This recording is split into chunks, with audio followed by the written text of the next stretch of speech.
Hello students, you are once again welcome at Shankar academy. आज मैं फिर आप सबके सामने एक एसएसटी का टॉपिक लेकर के आया हूँ। टॉपिक है रेनफॉल है ना। ये टॉपिक आप पढ़ते हो क्लास 7th में, 7 से 10वीं तक, 12वीं तक कहीं ना कहीं ये हमेशा रहता है टाइप ऑफ रेनफॉल। जैसे मानसून के बारे में पढ़ना होता है या फिर और भी हमें वर्षा के बारे में जानकारी लेनी होती है, तो उसमें जानते हैं कि वर्षा है क्या और वर्षा के कितने सारे टाइप्स हैं, है ना। तो देखो, सबसे पहले यहाँ पे डिफाइन किया गया कि रेनफॉल है क्या। रेनफॉल का अगर देखें तो क्या मतलब होता है। रेनफॉल का मतलब होता है कि जो जलवाष्प है, जो वाटर वेपर है, वाटर वेपर पहले इवोपरेट होकर के, जो जल है इवोपरेट होकर कहाँ एटमॉस्फेयर में गया, इसने क्लाउड फॉर्मेशन करी आफ्टर कंडेंसेशन। और जब कंडेंसेशन हो जाता है, पर्याप्त कंडेंसेशन हो जाता है, तो क्या होता है फिर वो जो जल की वाष्प है वो वाटर के वेपर्स में बदलते हैं और फिर जमीन पे नीचे आते हैं ना। तो इस प्रोसेस को हम कहते हैं रेनफॉल कहते हैं। यहाँ पे डेफिनेशन में भी देख सकते हैं कि rainfall refers to the process of falling of water drops on the earth surface after getting condensed, है ना, इन द लोअर एटमॉस्फेयर।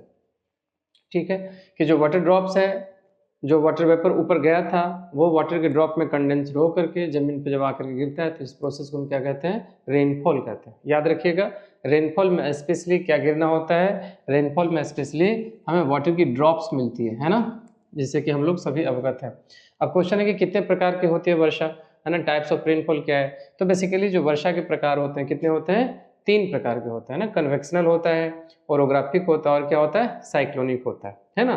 इसे आप हिंदी में कहते हो संवहनीय वर्षा, संवहनीय वर्षा, है ना, संवहनीय वर्षा। इसे क्या कहेंगे, इसे कहते हैं पर्वतीय वर्षा। कौन सी वर्षा, पर्वतीय वर्षा। तो इसे कहते हैं कौन सी वर्षा, इसे कहते हैं चक्रवातीय वर्षा। कौन सी वर्षा, चक्रवातीय वर्षा, है ना। तो वर्षा के कितने प्रकार हो गए, 3, संवहनीय, पर्वतीय और चक्रवातीय, है ना। अब समझते हैं तीनों को क्या क्या है। संवहनीय का मतलब क्या होता है कि ऐसा है कि धरातल के ऊपर जो जलाशय हैं, है ना, जो वाटर बॉडीज हैं, तो ये वाटर बॉडीज क्या होती है, यहाँ का जो वाटर है सन से पड़ने वाली रेज की वजह से, सन के जो हीटिंग रेज हैं, रेडिएशंस हैं, ये सब क्या करती हैं, इन वाटर बॉडीज़ को हीटेड करती हैं। और हीटेड करने की वजह से यहाँ से जलवाष्प ऊपर की तरफ उड़ते हैं। यहाँ से जो जलवाष्प ऊपर उठा, आखिर में क्या होता है कि क्षोभ मंडल यानी कि ट्रोपोस्फेयर तक पहुँचते पहुँचते, ट्रोपोस्फेयर की सीमा तक पहुँचते पहुँचते ठंड होने लगती है और उसकी वजह से क्लाउड फॉर्म करने लगते हैं, है ना। और क्लाउड धीरे धीरे करके फिर कंडेंस्ड होकर के पर्याप्त वर्षा यहाँ पे करा देती है। तो ये सिंपल सी जो है एक फॉर्म है रेनफॉल की, जिसे हम कहते हैं कन्वेक्शनल रेनफॉल। इन हवाओं को, इन जलवाष्प जो कि ऊपर की तरफ उठती है, इनको हम क्या कहते हैं, इनको कहते हैं कन्वेक्शनल करेंट्स कहते हैं, है ना। इन्हीं को कहते हैं संवहनीय धाराएं। ये जो ऊपर की तरफ जाती हुई है ना, इसी को हम क्या कहते हैं, इन्हीं को कहते हैं संवहनीय धाराएं कहते हैं। संवहनीय धाराएं यानी कि कन्वेक्शनल करंट्स भी कहते हैं। तो इन कन्वेक्शनल करंट से जो वर्षा होती है, इन्हीं वर्षा को हम क्या कहते हैं, इन्हीं वर्षा को हम कहते हैं कन्वेक्शनल रेनफॉल कहते हैं। ये वर्षा कहाँ पर देखने को मिलती है, ये वर्षा मिलती है देखने को वहीं पर जहाँ पर कि जल की भी पर्याप्त मात्रा उपस्थित है और धूप भी बहुत ज़्यादा पड़ती है, यानी कि गर्मी भी बहुत ज़्यादा पड़ती है। और दोस्तों आपको पता होना चाहिए कि ये जगह कौन सी बेस्ट सूटेबल है। ये जगह है इक्वेटर के आसपास, है ना। जो इक्वेटर वाला एरिया हमारे इक्वेटर के कुछ नॉर्थ में 5 डिग्री उत्तर 5 डिग्री दक्षिण जो इक्वेटर लाइन है, तो इसी इक्वेटर लाइन के सहारे सहारे ये वर्षा देखने को मिलती है। इस वर्षा को दोस्तों शाम की वर्षा, इवनिंग रेनफॉल या आफ्टरनून की रेनफॉल भी कहते हैं, क्योंकि इसका समय क्या होता है, इसका समय होता है 2 से 5 बजे के आसपास दिन में, ठीक है ना। ये वर्षा प्रतिदिन की होती है, इसलिए इसको डेली रेनफॉल भी कहते हैं। दूसरी जो वर्षा का टाइप है वो क्या है, पर्वतीय वर्षा, ओरोग्राफिक रेनफॉल। जैसा कि नाम से ही स्पष्ट है, तो नाम इसमें दिखा रहा है ओरोग्राफिक रेनफॉल, यानी कि इसमें कुछ इस तरीके का मतलब सिस्टम बनता है कि यहाँ पे कोई जलाशय है, यानी कि कोई महासागर, सागर है, और इसी के किनारे पर क्या है, कोई ना कोई जो है माउंटेन यहाँ पे उपस्थित है ना। इस प्रकार से ऊंची एक अवरोध है। अब यहाँ से जब वाटर वेपर से भरी हुई हवा इसके तरफ प्रवाहित होती है, इस तरीके से फ्लो करती है, तो ये माउंटेन क्या करेगा, उसे ये माउंटेन क्या करेगा कि ऑब्स्ट्रक्शन क्रिएट करेगा, यानी कि रोकने की कोशिश करेगा। और जब ये हवा रोकी जाएगी, मॉइस्चर वाली हवा रोकी जाएगी, तो हवा ऊपर उठ जाएगी और ये माउंटेन से भी ऊपर उठ सकती है, और इस प्रकार से क्लाउड फॉर्म करके यहाँ पे वर्षा कराती है। इस तरीके से होने वाली वर्षा को हम क्या कहते हैं, इसको वर्षा को कहते हैं, जैसा स्पष्ट है, पर्वतीय वर्षा कहते हैं ना। ये दुनिया की सबसे सामान्य होने वाली वर्षा है, ये पर्वतीय वर्षा है। ये मोस्ट कॉमन रेनफॉल है, most common type of rainfall है। है ना, most common type of rainfall. कौन सी वर्षा है ये वर्षा है पर्वतीय वर्षा। याद रखेंगे कि माउंटेन की यहाँ पे दो स्लोप है, एक ये वाली स्लोप है फ्रंट वाली, एक बैक वाली स्लोप है ना। इसको आप कहते हो विंडवर्ड, ये कहलाता है, क्या कहलाता है बताओ, विंडवर्ड स्लोप कहलाता है। तो ये वाली स्लोप क्या कहलाता है, ये लीवर्ड कहलाता है। क्या कहलाता है बताइए, लीवर्ड स्लोप कहलाता है।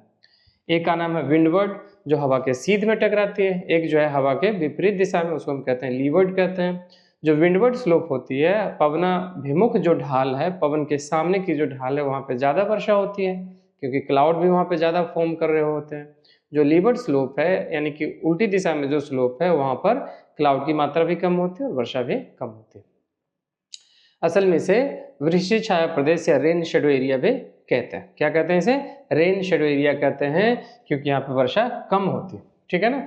भारत में भी अगर देखें तो यही वाली वर्षा सबसे ज़्यादा वर्षा होती है। फॉर एग्जाम्पल हम जानते हैं हमारे यहाँ हिमालय है, वेस्टर्न घाट माउंटेन्स है, ईस्टर्न घाट माउंटेन्स हैं, और भी ढेर सारे माउंटेन्स एंड हिल्स हैं। उन्हीं हिल्स और माउंटेन से जब हवाएं टकराती हैं तो वर्षा होती है पूरे देश में। ठीक है, तो हमने दो वर्षा का प्रकार देखा, और एक है साइक्लोनिक रेनफॉल।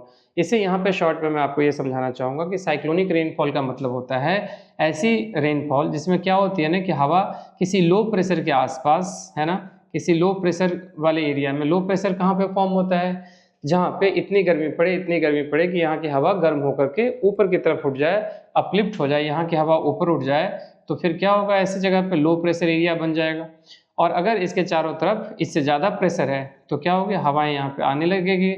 इस तरीके से हवाओं में यहाँ पे आने की एक टेंडेंसी जो है क्रिएट होगी, जिसकी वजह से यहाँ जो हवा आएगी वो कॉरियोलिस फोर्स की वजह से घूमती हुई आएगी, और घूमती हुई हवा आखिर में क्या होगी, अपलिफ्ट कर जाएगी, ऊपर उठ जाएगी, जिसके वजह से क्या होगा, इसके वजह से यहाँ पर एक सिस्टम फॉर्म होगा जिसमें जो हवा है इसके वर्लिंग के सहारे ऊपर उठते हुए काफ़ी ऊपर तक उठ जाएगी, है ना, और इसके सहारे यहीं पे क्लाउड फॉर्मेशन होकर के यहीं पे ज़बरदस्त वर्षा होने की संभावना होगी, है ना। तो इस तरह की वर्षा को हम क्या कहते हैं, ऐसे वर्षा को हम कहते हैं चक्रवातीय वर्षा कहते हैं। ठीक है, ये जो वर्षा होती है बहुत खतरनाक भी हो सकती है, कई जगह पे सामान्य भी होती है, वो डिपेंड करता है इनके टाइप्स पर, है ना, क्योंकि इसके दो प्रकार होते हैं, एक को हम कहते हैं उष्ण कटिबंधीय चक्रवात और एक को कहते हैं शीतोष्ण कटिबंधीय चक्रवात। उष्ण कटिबंधीय चक्रवात जो होते हैं बहुत ही डिस्ट्रक्टिव माने जाते हैं, क्योंकि हवाओं की स्पीड उसमें 300 किलोमीटर प्रति घंटे तक चली जाती है, जबकि जो शीतोष्ण कटिबंधीय चक्रवात होते हैं यानी कि जो टेम्परेट साइक्लोन होते हैं उसमें हवा की स्पीड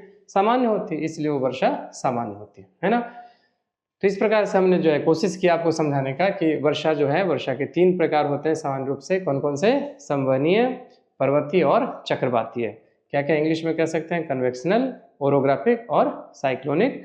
तीनों में एक ही चीज़ कॉमन है, वो कॉमन क्या है, तीनों में कॉमन है कि जो धरातल है हमारी, जो अर्थ की सरफेस है, वहाँ से हवा क्या होती है, जो जलवाष्प ऊपर उठता है, ऊपर उठने के बाद कंडेंसेशन होता है और फिर वो वापस नीचे गिरती है।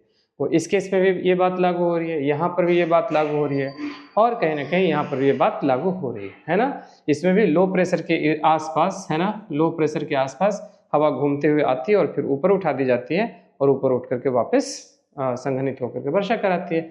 इस प्रकार से हमने समझने का प्रयास किया वर्षा के 3 प्रकार।